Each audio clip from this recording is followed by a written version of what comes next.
Hello，之前咧已經同大家講解過 iFinch 上面嘅分析功能啦。今日咧會正式同大家講下當中嘅財務策劃計算。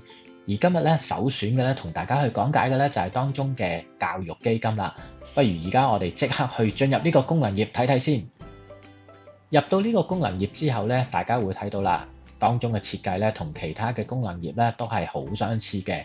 左邊咧都係一啲 hyperlink 啦，可以直接去跳到任何一個功能頁裏邊嘅，就唔需要咧返回個主目錄裏邊。至於旁邊呢啲 icon 咧，其實係功能頁裏邊嘅附屬功能咯。你可以收起啦，或者打開旁邊嘅 hyperlink， 亦都可以做一個檔案嘅儲存啦、列印啦、一啲舊有記錄嘅搜尋功能啦、清除記錄啦，仲有當中嘅預設值啦、功能頁嘅副頁、計算機同埋呢個顧問嘅記錄。我哋而家就即刻睇下呢個功能頁咧係點樣使用啦。咁小朋友個名叫咩咧？我當係新先啦嚇。咁佢而家嘅年齡咧係1歲，入讀大學嘅年齡咧係18歲。咁我選取係想喺邊度心儀嘅地方去讀書咧？我揀咗英國先啦。咁你會見到啦，系統咧即刻走咗個匯率啦，同埋嗰個學費年生活費嘅金額出嚟嘅。咁其實咧 iFinch 呢個系統咧，當你進入嘅時候咧，佢已經即刻咧喺銀行咧攞咗當天嘅匯率落嚟㗎啦。咁所以咧，大家喺呢方面咧就可以安心。大家喺呢度睇到咧，學費年生活費咧係屬於一個叫做中位數嘅水平啦。咁如果你係想修改嘅話咧，可以點做咧？咁你可以去返功能頁嘅副頁裏邊啦。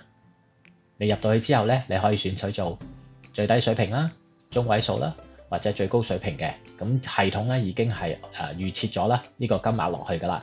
咁至於啦，如果唔係，我係想有一個自定嘅金額嘅，咁我係想譬如話個自定金額係9萬磅，咁我打咗入去咧，系統咧就會自動改做9萬磅啦。咁我哋翻出去嘅時候咧，我哋就會見到啦，系統就會改咗我哋嗰個自定金額㗎啦。至於而家為個小朋友儲緊幾多錢咧？我就當每個月而家儲緊3000蚊啦，戶口嘅結餘，投資戶口也好啦，或者儲蓄戶口也好啦，係10萬蚊。我個目標年期係幾多咧？我唔想儲太耐㗎，儲10年就已經可以完成啦。咁個預期大學教育年數咧就當係3年先啦，喺呢個英國讀書。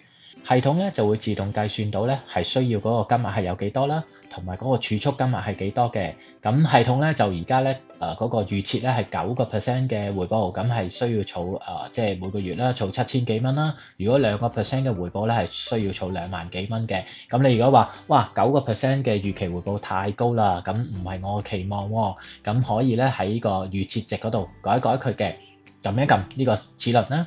跟住改翻譬如我6%，我已經覺得滿意㗎啦，咁我改翻佢撳 OK，即係確定啦。咁系統咧就會改翻做6% 㗎啦。咁當然啦，你喺下面啦就亦都有啲文字啦，去解釋翻咧你嗰個實質需要咧係幾多嘅。咁大家可以咧睇翻呢個文字咧就 OK 㗎啦。跟住落嚟咧就為大家再介紹下一啲附屬功能，就係點樣將以前嗰個記錄儲存咗嘅，我哋又揾翻出嚟。咁我哋首先咧上翻去上邊啦，跟住咧去揀翻呢個交叉，即係清除記錄啦。咁我哋答佢係啦。答完之後咧，我哋咧就再去到呢個搜尋嘅功能啦，撳一撳佢，再揀教育基金呢個版啦，揀翻新呢個記錄，再撳插入，咁嗰個記錄咧就揾翻出嚟㗎啦。教育基金呢個功能頁就嚟到呢度啦，多謝晒大家，下集再見，拜拜。